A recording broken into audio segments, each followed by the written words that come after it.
All right, welcome to Gear Garage Auto. Today we're talking about the Terra Jet. These things are Canadian little beasts. Look at that guy. Yes. These things are four-wheel drive, for those of you who don't know, and they're Canadian.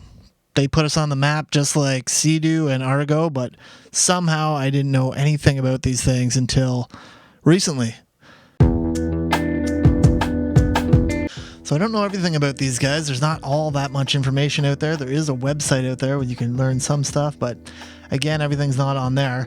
They were sold in the 70s and 80s. I don't believe I've seen an 80s model, so I'm going to assume that it was all the way through the 70s, it looks like. They're all-wheel drive all the time, so there's chains that run the front two wheels as well as the back two wheels. There's no way of switching it. As far as I know, they're all the same with regards to that. Mine does have two gears, or I've had two different models, which I'll get into later, but they both seem to have low and high gear. These vehicles are amphibious vehicles, so it's very much like an Argo. It goes in and out of the water. Not really meant for really rough water, but water crossings more is basically the idea with both of them. Fiberglass body on most of them, but there is metal variations, and I'll get into that later. There is a tub on these actual models. They're calling them the tub, or if you hear the slang out there when people are working on their Terra Jets, there's an actual metal sort of tub in there, but there's also a solid metal frame, which I think is 3-inch tubing. So you have the tubing frame, which is very solid, very rock crawler-ish vehicle inside there, and then of course like the tub is the actual part that keeps this thing afloat, which unfortunately that's the first thing that rusts out on. If you're going to buy a used one, they almost certainly have collected water. It keeps water out, but it also keeps the water in, so as the water rains in there and they're left outside or whatever, the water just sits in the bottom and it eventually eats through. But they're not terribly hard to fix, but that's one thing to be aware of. These things seem to be marketed as all-season vehicles. I don't know what the draw was there. I guess a lot of people wanted to take them out on whatever, on trails. That was part of their marketing. You'll see a lot of the old books. They actually have them in the snow quite a bit. All of these models seem to have the steering wheel in the middle, which is a little bit odd.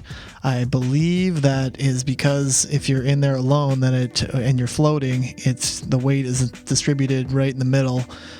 I guess if you have somebody else with you, then they have to slide over. In the case of a bench, you guys will be next to each other, and therefore the weight would still be distributed evenly. But that's something to look out for. It's right in the middle, and it's kind of awkward even, especially when you're driving to the side and you sort of have the steering wheel to one side. That's something you're going to get if you get one of these guys. The engine seems to be in the rear of this vehicle, all of them, and the chains go up to the front through sort of a little channel here. It seems to be all the same as well, where it actually drives the front wheels. The other thing is that all the rims are the exact same on my models anyways. Both models have the same rims, but if you look at the actual photos, some of the rims are actually turned around the other way. So the reasoning for that is just the steering, and that's a whole different issue right there, but they should all be the exact same. Alright, so there is a Terra Jet website that I'll link below here that you can go to. They have a lot of good stuff. There's a spec sheet there if you want to learn more about the engines, and there's all the models there, but they says there's 5 models, which I don't see how they missed a bunch of them. I count 7 models. So there's the 453 TE, which is the one that I have, which I'll be working on all these videos. If you follow, I'm going to go through everything. There's the 400E, which seems to be the Corvette looking Terra Jet. It has square headlights. There's a little bit of a variation. They sort of look very similar, but there's one with sort of square headlights, and that's what I think people sort of call the Corvette model. Then you have the K33-2S. I had one of these, and it has 2 roll bars, and the back sort of looks sporty.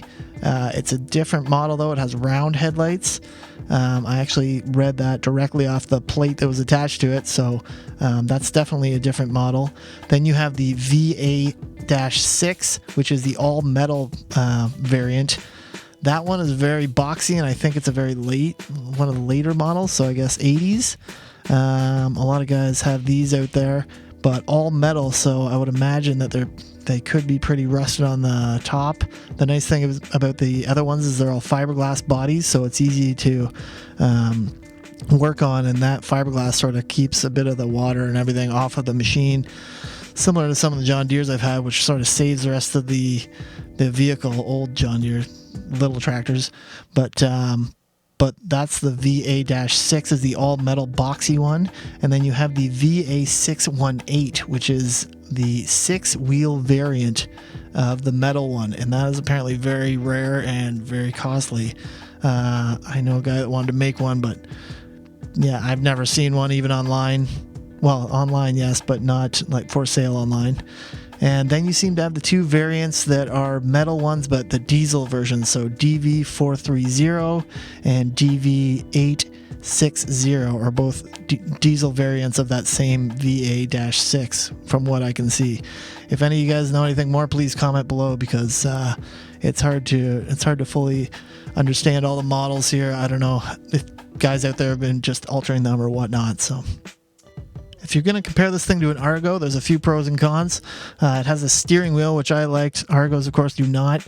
You can get, I know somebody who had an Argo 8-wheel, and they had the Terra Jet here as well, same one I have, and they said it was better in the snow.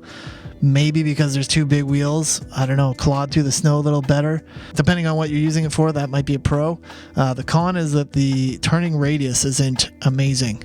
It needs quite a bit of space to turn around or back up or do a 3-point or 6-point turn or whatever. But the Argos are nice because they do turn around in a spot. So there's some pros and cons to both, but obviously both float. And so they're very similar vehicles, very simple vehicles as well, if you're going to compare the 70s Argo to the 70s Terra Jet. So hopefully that was a half decent introduction to the Terra Jet, part of Canada's history, heritage, history, whatever you want to call it. There's a lot of information on the website if you want to check them out, and definitely some online on Facebook Marketplace.